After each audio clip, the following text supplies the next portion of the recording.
ఓం నమ శివాయ నమ. ఓం పరబ్రహ్మ పరమాత్మ నమ. జగత్తుత్పత్తి స్థితి ఫలయ బ్రహ్మ హరిహరాయ త్రిగుణాత్మే సర్వకవతిగామే దర్శ దత్తాత్రేయ నమ సంతిని సిద్ధి కురు కురు కురు కురు. ప్రజలందరికీ నమస్కారము. ఓం శ్రీ మాత్రే నమ.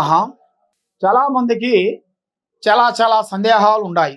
పెద్ద కొడుకు ఉంచుకొని చిన్న కొడుకు పితృ కార్యక్రమాలు చేయొచ్చా చేయకూడదా అనేది చాలా మందికి చాలా సందేహాలు.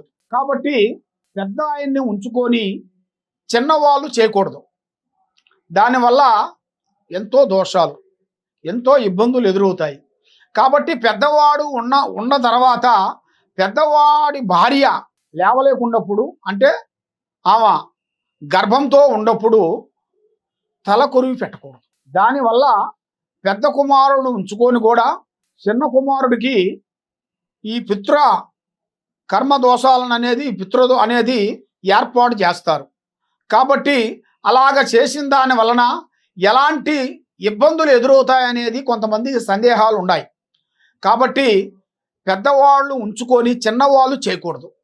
పెద్దవాళ్ళు ఏదన్నా ఇబ్బందిలో ఉండి, లేదు వాళ్ళ భార్య విషయంలో కొంచెం గర్భంతో ఉండి అలాగ ఉన్నప్పుడు, లేదు మనకు దగ్గరలో లేకోకుండా దూరంలో వెళ్ళినప్పుడు, ఎందుకంటే కొన్ని విదేశాల్లో ఉంటారు కొంతమంది ఇప్పుడు అన్నదమ్ములు అందరూ ఒక దుక్కునే ఉండరు కదా.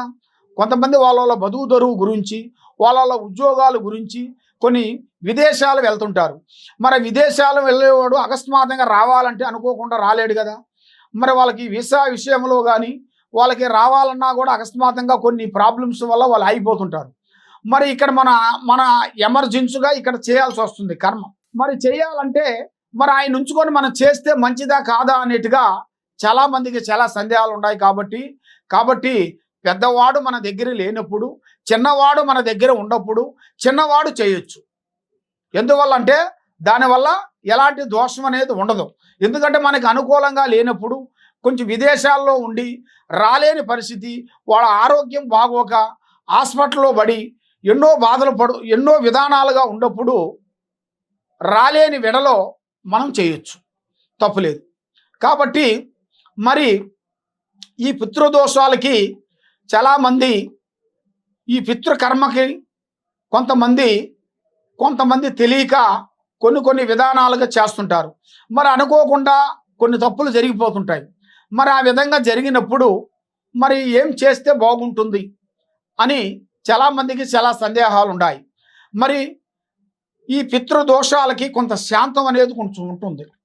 మరి ఈ పితృదోషాలకి ఆ శాంతం చేసే టయానికి మనం చేయాల్సిన, పెద్దవాడు చిన్నవాడు ఇద్దరు కలిసి కూర్చొని ఒక గంగా నదికి వెళ్ళి, గోదావరి నదికి వెళ్ళి ఆయన పేరు బలంలో మళ్ళా పిండం పెట్టాల్సి వస్తుంది. ఆ పిండం పెట్టి ఆ పితృదోషాల పూజా బలాన్ని చేసి అది గంగాలో అనేది సమర్పించాల్సి వస్తుంది.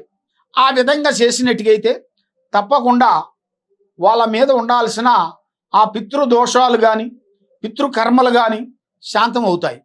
కాబట్టి మీకు ఇంకేమన్నా సందేహాలు కానీ డౌట్ కానీ ఏదన్నా ఉన్నా కూడా తప్పకుండా మమ్మల్ని సంప్రదించండి.